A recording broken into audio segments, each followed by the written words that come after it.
Speaker sir, आपने मुझे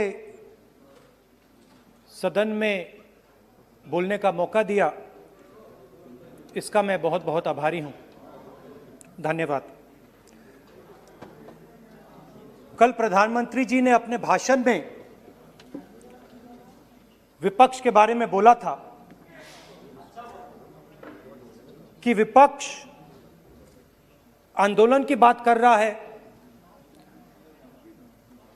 मगर जो कृषि कानून है उनके कंटेंट के बारे में और उनके इंटेंट के बारे में विपक्ष नहीं बोल रहा है। तो मैंने सोचा आज प्रधानमंत्री जी को खुश करें और जो 3 किसान के बिल हैं, खेती के बिल हैं, उनके कंटेंट का और इंटेंट का की बात करें। हाँ, बजट पे बोलेंगे। आप शांत हो जाइए प्लीज। किसान का मुद्दा भी बजट का मुद्दा है, आप उनका आदर कीजिए।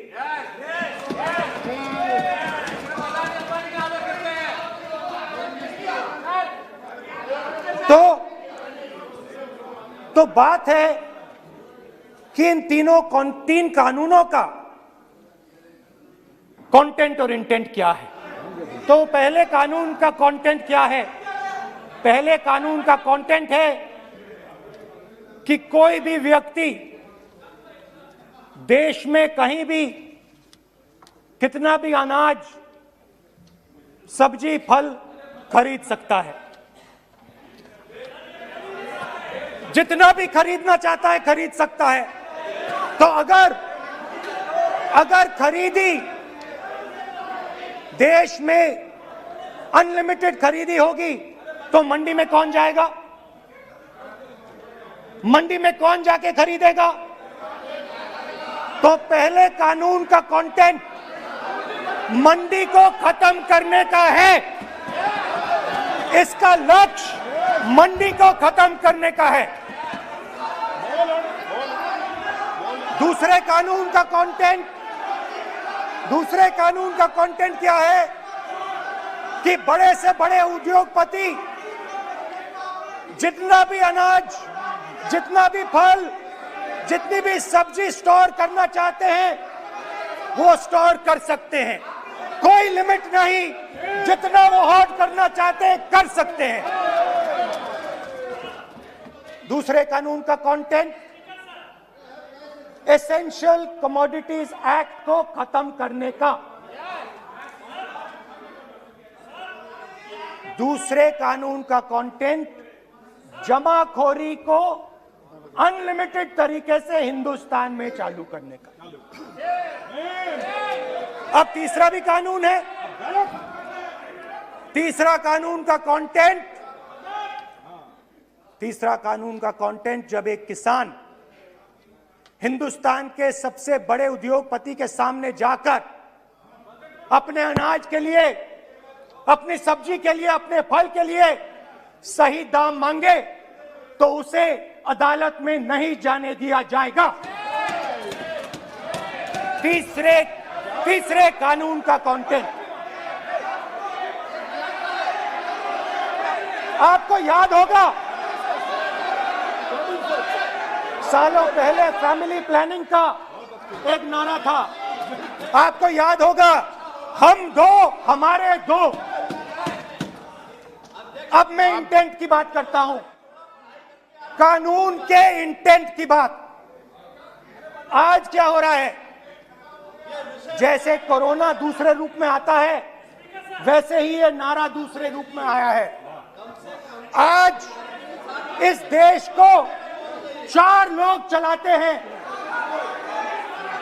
हम 2 और हमारे 2। जैसे उस टाइम नाम सब जानते हैं, आप बोलो, आप डिस्टर्बेंस मत। हम 2 हमारे 2। ये किसकी सरकार है? हम दो, हमारे दो की। माननीय सदस्य इधर तो आप आसन को पहले कानून का इंटेंट बताता हूं। आप आसन को संबोधित करें। पहले कानून का इंटेंट माननीय सदस्य आप आसन कि हमारे दो मित्रों में से एक जो सबसे बड़ा मित्र है उसको पूरे हिंदुस्तान के अनाज, फल और सब्जी को बेचने का अधिकार। यह है पहले कानून का इंटेंट। नुकसान किसका होगा? नुकसान ठेले वालों का होगा, नुकसान छोटे व्यापारियों का होगा, नुकसान जो लोग मंडी में काम करते हैं, लाखों लोग, उनका होगा। अब चलिए दूसरे कानून की इंटेंट की बात करते हैं। दूसरा कानून का इंटेंट दूसरे मित्र की मदद करने का है। दूसरे मित्र को पूरे देश में अनाज, फल और सब्जी की स्टोरेज की मोनोपोली दी जा रही है। आज दूसरा मित्र 40% हिंदुस्तान का अनाज अपने साइलों में रखता है। ये कांग्रेस पार्टी की बैठक नहीं है, ये सदन है। फल और सब्जी अगर बजट में साइलोज में रखेगा। ये सभा नहीं है। प्रधानमंत्री कहते हैं सर मैं अध्यक्ष जी आपको कहना चाहता हूँ, जब आपने बजट के लिए चर्चा के लिए पुकारा, मैं बता रहा हूँ, एक मिनट बैठिए। माननीय सदस्य, आज बजट पर चर्चा है, मैं आग्रह करता हूँ। प्रधानमंत्री कहते हैं बजट पर कि मैंने ऑप्शन दिया है। हाँ, आपने ऑप्शन दिया है। 3 ऑप्शन दिए हैं। पहला ऑप्शन भूख, दूसरा ऑप्शन बेरोजगारी, तीसरा ऑप्शन आत्महत्या। ये 3 ऑप्शन आपने दिए हैं। अब देखिए मामला क्या है। मामला ये है कि हिंदुस्तान का सबसे बड़ा बिजनेस, सबसे बड़ा व्यापार एग्रीकल्चर का है। अब बजट 40% आबादी इस पे जीती है, इससे जीती है। 40 लाख करोड़ रुपए का धंधा है। दूसरे कानून का इंटेंट है कि एक व्यक्ति को आप पूरे देश के अनाज की स्टोरिंग की मोनोपोली दे दो, और जब किसान अपने अनाज के लिए सही दाम मांगने जाएगा तो जिसके पास स्टोरेज की मोनोपोली होगी वो मार्केट में अनाज डालेगा और किसान से कम पैसे में खरीद करेगा। लक्ष्य है कि इस देश की जो रीढ़ की हड्डी है, किसान, मजदूर, छोटे दुकानदार, व्यापारी, उस रीढ़ की हड्डी को तोड़ के टुकड़े टुकड़े करके 2 मित्रों को दे दो। Sir rule 218 sir rule 218।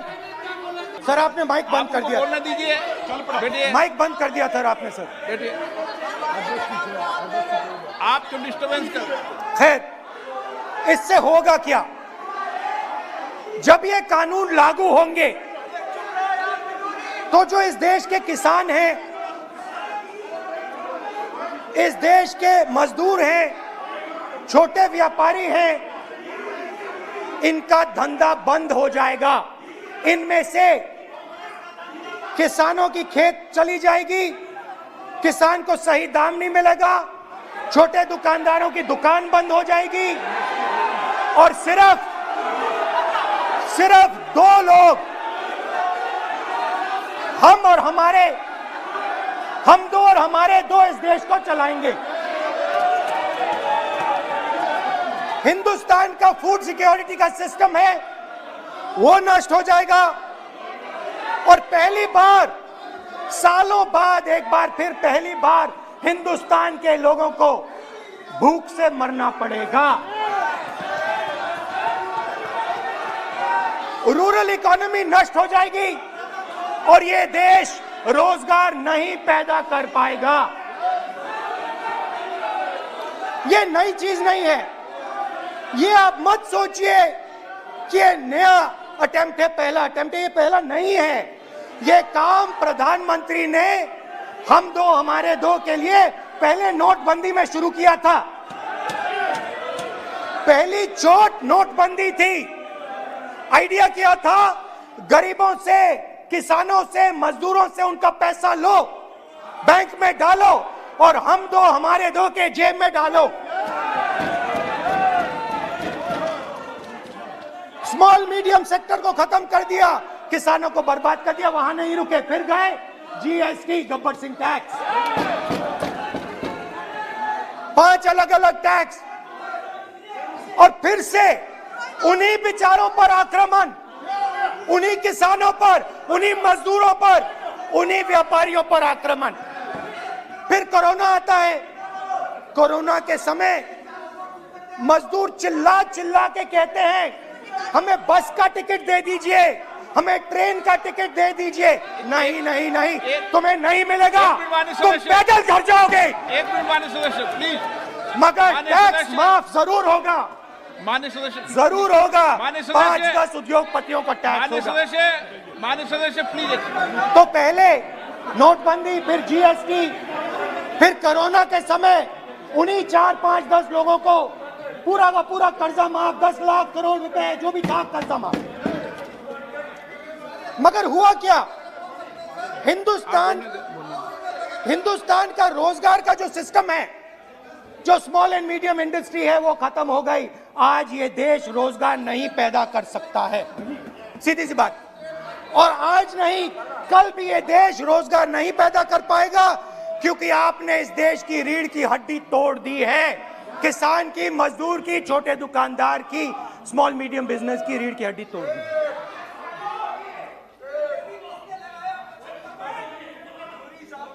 मगर ये मत समझिए कि ये किसानों का आंदोलन है। ये किसानों का आंदोलन नहीं है। आपको बात अभी समझ नहीं आई है।